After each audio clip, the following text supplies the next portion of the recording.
जय हिंद दोस्तों, वंदे मातरम। आदमी गलतियों का पुतला होता है। मतलब आदमी है तो गलती तो करेगा ही। लेकिन जब हम बात करते हैं राहुल द्रविड़ जैसे व्यक्ति के रिस्पेक्ट में, तो हम ये मानते हैं कि एटलीस्ट जब क्रिकेट की बात आएगी तब तो राहुल द्रविड़ गलती नहीं करेंगे। लेकिन अगर मैं आपको बोलूं कि भैया राहुल द्रविड़ से भी एक बहुत बड़ा ब्लंडर हो गया है, तो अब आप क्या कहेंगे? दरअसल दोस्तों, आईपीएल 2025 का सबसे ड्रामेटिक मैच देखने के लिए हमको कल मिला अरुण जेटली स्टेडियम में। और उस मैच में जो कुछ भी हुआ उसने वाकई में होश उड़ा दिए। जहां पर मिचेल स्टार्क ने डेथ ओवर से लेकर सुपर ओवर तक राजस्थान रॉयल्स को लिटरली एक ऐसे शिकंजे में बांध के रखा कि वो बेचारे हाथ खोल ही नहीं पाए। और दूसरी तरफ राहुल द्रविड़ और संजू सैमसन ने जो चेस की चाल चली, वो कहीं ना कहीं उनके लिए खुद ही आत्मघाती चाल बन गई।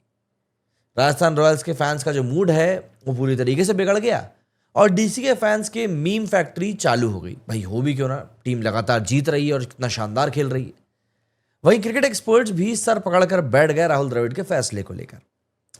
दरअसल हुआ कुछ यूं था, बिल्कुल रेगुलर मैच का फाइनल ओवर था एंड मिचेल स्टार्क ने एकदम फायर बॉलिंग करी।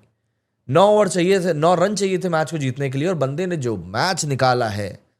कुछ गलती वहां पर ध्रुव जुरैल की भी थी, लेकिन मिचेल स्टार्क ने वाकई वहां पर बहुत टॉप नॉच बॉलिंग करी और बंदा ले गया मैच को सुपर ओवर में। वहां पर राजस्थान रॉयल्स ने सोचा कि स्ट्रैटेजी का एक मास्टर स्ट्रोक खेला जाए और उन्होंने भेज दिया शिमरॉन हेटमायर और रियान पराग को। लेफ्ट राइट वाला कॉम्बो, ये कॉम्बो और दरअसल ओपनिंग में अक्सर बनाने की कोशिश की जाती है। लेकिन अगर आप इनिंग को ध्यान से देखें तो इन्होंने उस खिलाड़ी को बेंच पर बिठा दिया जिसने की सबसे ज्यादा दिल्ली के गेंदबाजों की कुटाई करी थी, वो था नीतीश राणा। वही राणा जो रेगुलर इनिंग्स में 51 रन बनाकर आया था 28 बॉल्स में, और उसको समझ में आ रहा था कि बॉल कैसे जाने वाली है। और इससे भी बड़ा ट्विस्ट ये हुआ कि जायसवाल को रखा गया थर्ड बैटर के तौर पर, जो अगेन 50 मार के गया था। अब भैया आप मुझको ये बताइए कि सुपर ओवर में आप इतनी कितनी प्लानिंग करोगे? वहां पर तो पूरा इंपैक्ट का खेल होता है। भाई 6 ही बॉलें तो हैं, वहां पर आपको प्लानिंग प्लॉटिंग नहीं करनी, वहां पर आपको इंपैक्ट करना है। भाई स्टार्क वापस आए और दिखा दिया कि क्यों उनका नाम ही काफी और क्यों उनको एक बड़े स्टेज का बॉलर भी कहा जाता है।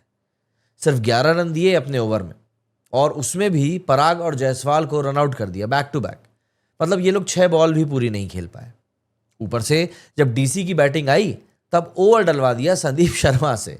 मैं ये नहीं कह रहा कि ये बॉलर कहीं से कहीं तक भी बुरा है, बट जब आपके पास में एक world cup winning bowler Jofra Archer जैसा इंसान बैठा है, तो फिर संदीप को बॉलिंग देना कहीं ना कहीं थोड़ा सा डाउट क्रिएट करता है।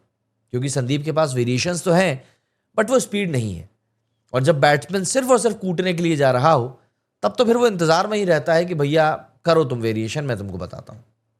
और डीसी ने तो सिर्फ और सिर्फ 4 बॉल्स में ही इस मैच को खत्म कर दिया। मतलब गेम खत्म और डिस्कशन शुरू हो गया। अब हुआ कुछ यूं था कि ESPN क्रिक इन्फो के ऊपर चेतेश्वर पुजारा और इयान बिशप ने पूरा गेम प्लान को ज्यादा डिसेक्ट किया। पुजारा ने कहा कि भैया नीतीश राणा को वहां पर होना चाहिए था उस 3 प्लेयर की लिस्ट में, और उनका लॉजिक भी बिल्कुल सॉलिड था। दरअसल जायसवाल का स्टार्क के अगेंस्ट रिकॉर्ड बहुत अच्छा है। T20s में 26 ऑफ 15 बॉल्स बिना आउट हुए, और टेस्ट में भी स्टार्क को 203 बॉल्स में 133 रन मार चुके हैं। तो कहीं ना कहीं जायसवाल के लिए एक साइकोलॉजिकल एज वहां पर क्लियरली था। अगर जायसवाल स्टार्टिंग में होता तो स्टार्क पर भी एक प्रेशर पड़ता, एक साइकोलॉजिकल प्रेशर होता कि यार ये बंदा मुझे मार चुका है। पर ये लॉजिक राजस्थान रॉयल्स के डगआउट तक शायद पहुंच नहीं पाए, उन्होंने ध्यान नहीं दिया। वहीं इयान बिशप भी इस बात से एग्री करते हुए नजर आए।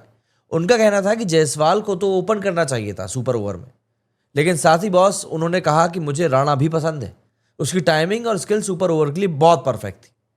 उन्होंने बोला कि रॉ पावर नहीं, लेकिन हमको एक सिल्की स्किल चाहिए होती है ऐसे प्रेशर वाले मूवमेंट पे। और राजस्थान रॉयल्स ने दोनों को ही बेंच पर बिठा दिया। मतलब यार इतना भी क्या एनालिटिक्स में घुसना कि आप इतना बड़ा ब्लंडर कर दो।